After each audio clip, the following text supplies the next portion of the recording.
សួស្តីបងប្អូនទាំងអស់គ្នាថ្ងៃនេះយើងនឹងមកស្គាល់អំពីសម្ភារៈដែលយើងប្រើប្រាស់នៅក្នុងផ្ទះបាយទាំងអស់គ្នា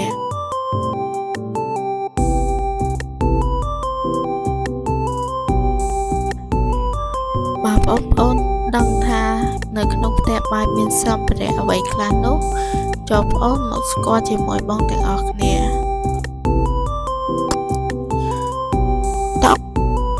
តុក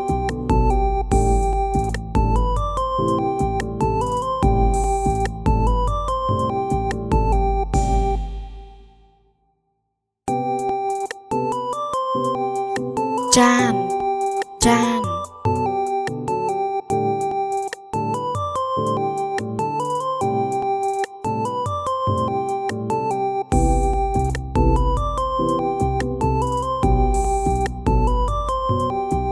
វែក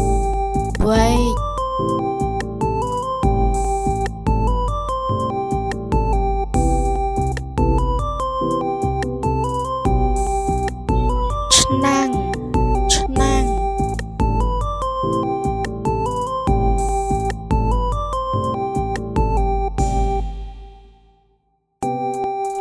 កាំបិតក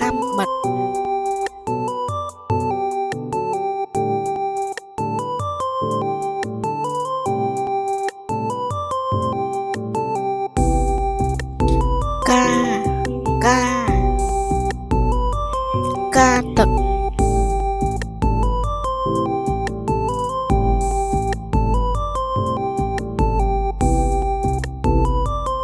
ស្លាបព្រា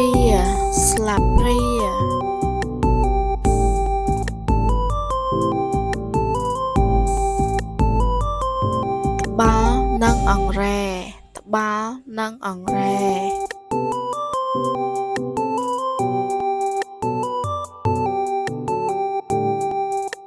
ខ្ទះឆា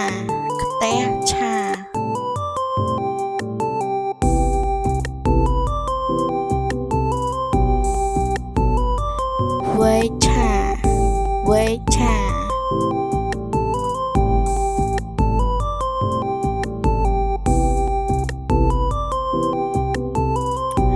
ជ្រុញ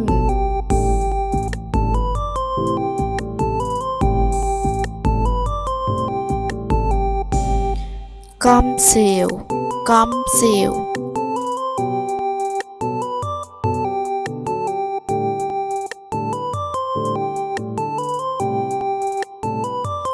សម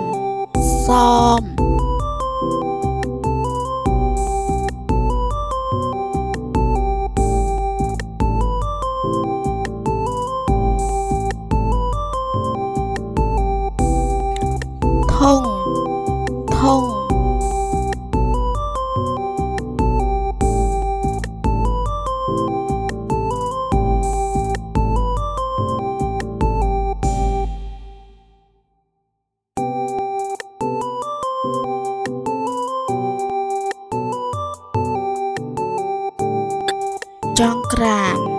ចង្ក្រានហើយចុងក្រោយដែលត្រូវការជាងគេនោះ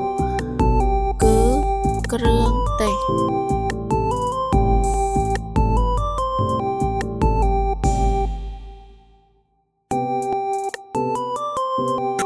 អរគុណបងប្អូនទាំងអស់គ្នាដែលបានតាមដានទស្សនាវីដេអូបង